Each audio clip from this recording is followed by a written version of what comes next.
Now, where did I put it? I had it. I had it here. Oh, now where did I put it down? Have you taken it? Oh, somebody's had it. Oh, I'll never get home to my dinner at this rate.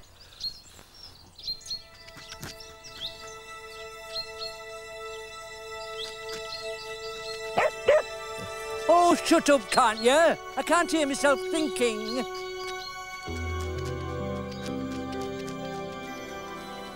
I suppose I'll just have to get another one. I like that one, though. I was attached to it. Come here, you daft dog. They don't train them like they used to.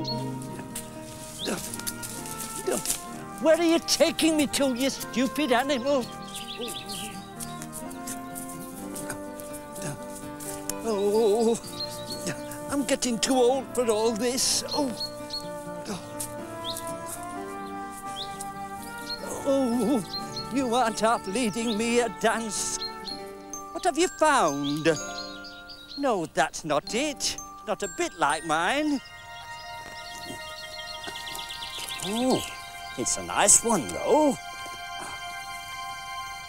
Mirror, mirror, framed in gold, in your depths a story hold of a dog who tries to tell his daft old master all's not well. Oh, shut up. Presenting a winning animation from the Kellogg's Magic Mirror competition.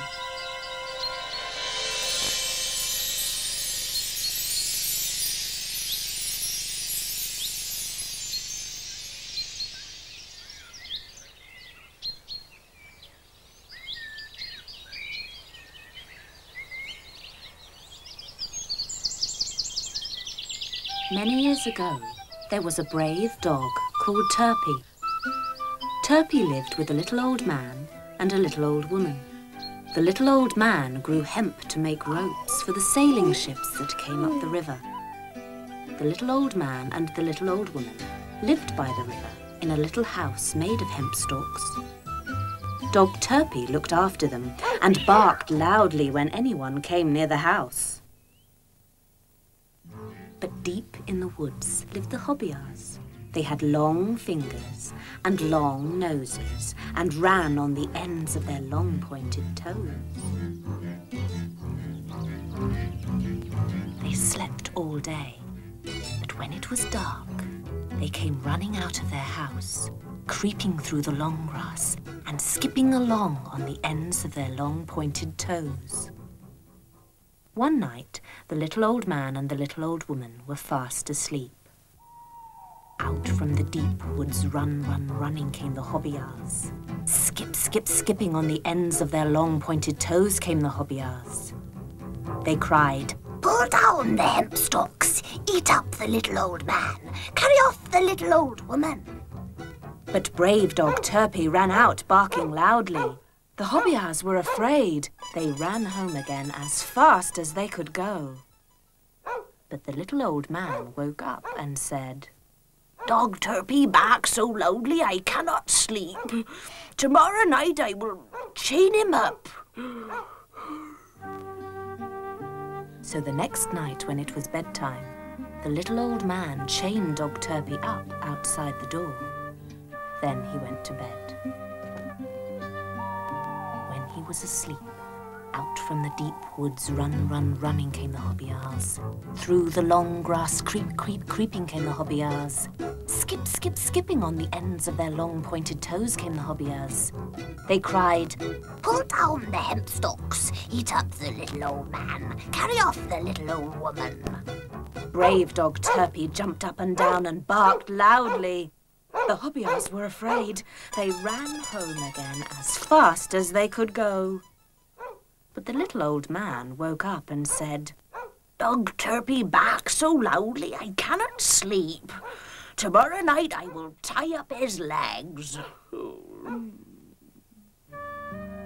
So the next night when it was bedtime, the little old man tied up Dog Turpie's legs.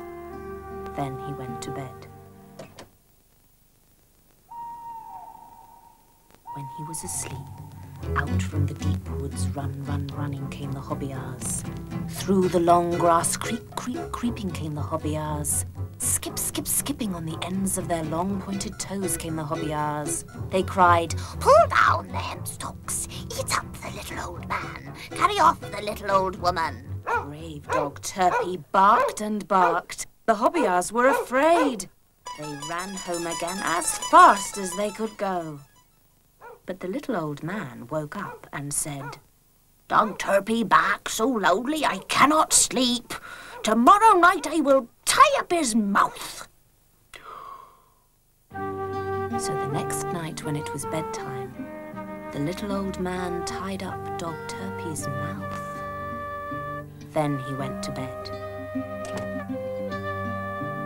Now poor Dog Turpy could not move or bark, so there was no one to frighten the Hobyahs. That night, when the little old man and the little old woman were fast asleep, out from the deep woods, running came the Hobyahs. Through the long grass, creeping came the Hobyahs. Skipping on the ends of their long pointed toes came the Hobyahs. They pulled down the hemp stalks. They ran past brave Dog Turpy and into the house. The little old man hid under the bed, but the Hobyahs seized the little old woman and put her in a bag and tied the top and dragged her all the way home. They hung the bag on a big hook.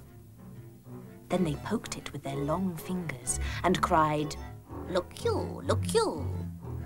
But when the sun came up, they went to sleep.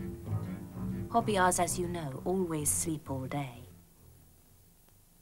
When the little old man found the little old woman was gone, he was very sorry. Now he knew what a good, brave dog Turpy had been. So he untied Turpy's mouth and legs and set him free.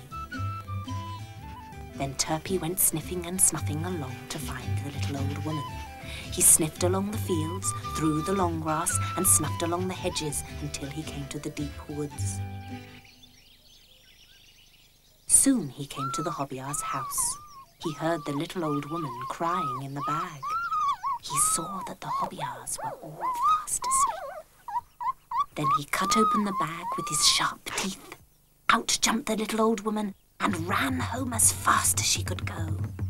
Brave Dog Turpy did not run away, but crept inside the bag to hide. When night came, the Hobyahs woke up. They went over to the big bag and poked it with their long fingers. They cried, "Look you, look you." Out of the bag jumped brave Dog Turpy. He ate up every one of the Hobyahs.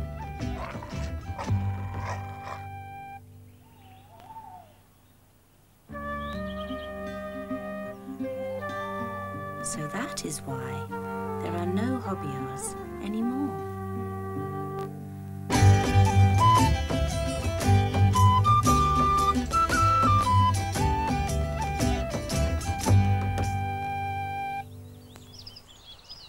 He should have listened to his dog, shouldn't he? Shut up!